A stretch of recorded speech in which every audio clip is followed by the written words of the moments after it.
Hello everybody, it is me, Super Godzilla Final Wars here. We're back once again reviewing some Godzilla movies. And yes, as you can see from the title, and from right next to me, we're reviewing the Earth Godzilla trilogy. Literally a year after Shin Godzilla released, this movie was announced, which was practically the first Godzilla anime in history. And joining me today, we got three of the kaiju that are in the movie. We got Godzilla Earth, sup, Godzilla Philius, sup, and Servo, one of the only new kaijus that was introduced to the Godzilla franchise. Hey. And again, I don't normally do this, but I think I gotta get this out of the way real quick. No. So Godzilla Planet of the Monsters, or Monster Planet. No, I prefer calling it Planet of the Monsters.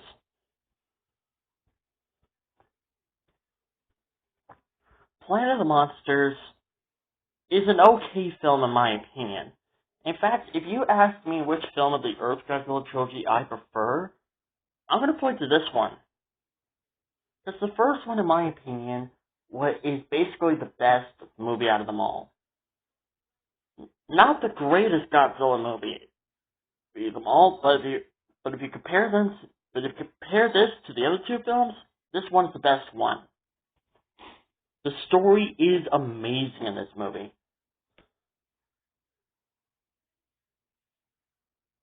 The story is just flat out amazing. The animation style is very interesting. Not only that, but this animation style was used in Gamera Rebirth, which is something that I find really interesting, knowing that both Godzilla and Gamera have the exact same animation style. The story is great, and Godzilla's design is freaking amazing. It looks like the 2014 Godzilla movie, if you think about it.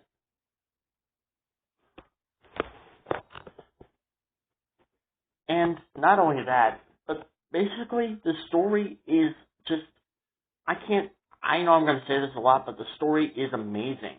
Basically, Godzilla and the other kaiju have basically taken over Earth, and the people of Earth got help from not one, but two alien races.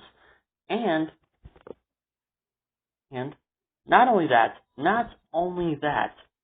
they're forced to leave the planet in order to find a new planet to call home. That is the best story. Oh, and not only that. And literally 20 years later, with dwindling numbers and little food and water, the humans make the tough decision to return to Earth. But knowing how space and time works, nearly 20,000 years have passed, and Godzilla is even more powerful. This is one of the best stories out of them all. This is like the best Godzilla story of them all. But, however,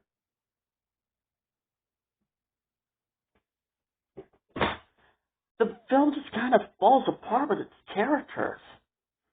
For starters, we got Haru Sakaki, or should I say, aka Eren Yeager ripoff.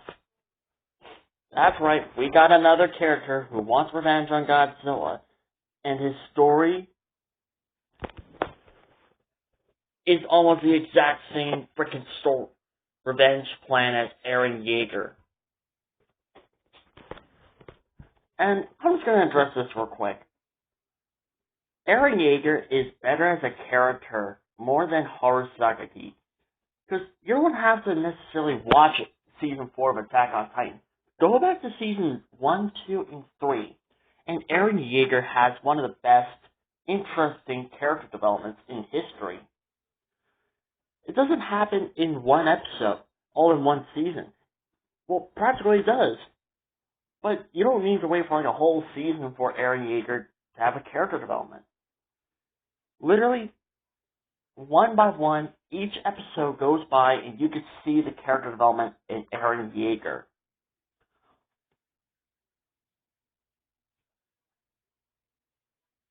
And not only that,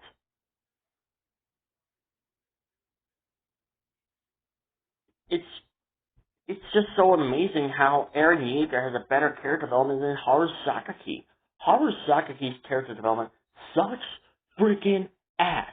I'm sorry, but this movie was completely wasted on its human characters. The story is amazing, and yet you gave us boring human characters? Not only that, Haru's excuse on wanting revenge on Godzilla just because he killed his parents?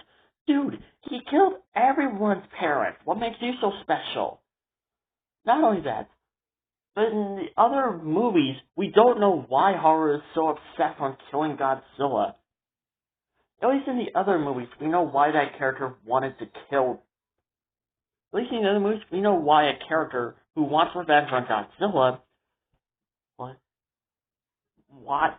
Like, we know why they wanted to kill Godzilla. Not only because they took away someone, but because they don't want to have the same thing happen to someone else. I think that Godzilla is a threat and needs to be killed. And I'm saying this for the MonsterVerse. And even some of the Showa era Godzilla movies. Haru Sakaki has no character development. Hell, not only that, but all the characters in this movie had, some of them were okay, while others were almost there to being my favorites. Haru Sakaki is now at this point my least favorite character in Yuko. Yuko's character development almost was kind of like wasted, honestly, in each film. Instead of being more like a Mikasa Archiman ripoff, she tends to be more concerned or more wanting to be next to Haru, but not to protect him, but because she's simping on him, like she's a simp. She took a page out of King Kong's book. Indeed. Sir, change your voice. Exactly. Yuko took a page out of frickin' Kong's book. And the shocking thing is, both this movie and Kong Skull Island, which was the second movie of the MonsterVerse,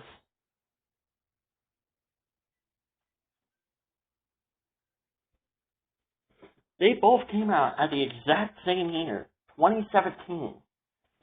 Except they're just like months apart. When people heard about this particular Godzilla anime, they thought that we were going to be getting like a movie that shows Godzilla and the other monsters took over the Earth. But instead, what we got was only Godzilla, his son, and Servum. That's all we got. Not only that, but the other kaiju, they were only mentioned for like a second, or had a small little cameo appearance for a second, and you mean to tell me you're not gonna make this movie what it's supposed to be? Planet of the Monsters? Are you kidding me? This movie sucks freaking ass. I'm sorry, but this movie completely wasted everything. The only thing that was good about this movie was its soundtracks. No, all three of these movies have something in common. The story and the soundtracks. Those were the only two good things that I found in this movie, in this franchise. These movies have the best soundtrack and the best story in history. But they just completely fall apart with the characters.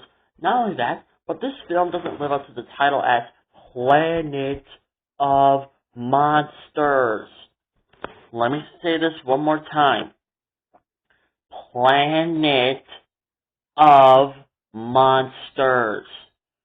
It's a planet full of monsters. You mean to tell me that you're not going to show all the iconic kaiju like Rodan and Gyrius? Hell, in the graphic novel of this movie, and you can watch Wikizilla's video about Godzilla Monster Apocalypse and Project Mechagodzilla, but there's like a shitload of kaiju that are in this movie. These franchise. You mean to tell me that you're not going to show them all? Well, you mean to tell me that you don't mind showing all the kaiju and Destroy All Monsters and Godzilla Final Wars, but you're not going to show all the kaiju in this movie? What the hell, Toho? Like, seriously, what the hell? Oh boy. Yeah, but he's going crazy. I'm not going crazy. I'm just freaking disappointed that we get useless human characters. Godzilla barely does anything in the other two films. This film, he kind of does something. He gets awakened by the humans and attacks. And freaking, what the hell? What the hell? Why was this film made like this? At this point, but at least it's way better than 2014. At least the human characters were somewhat more likable than the characters in 2014, honestly. In my opinion, this film had a lot of potential to be a great Godzilla movie, but it fell apart for the human characters and what it was meant to be. People say that this was meant to be a human story film. Then why not do that with another monster? Don't do that with Godzilla. Like you made a solo Mothra movie. Why not make a movie about Mothra? Or Rodan. You gave Rodan his own solo movie back in like 1956. You gave Rodan his own solo movie, and you gave Mothra her own solo movie. Why not do a solo movie but with those kaiju and not with Godzilla?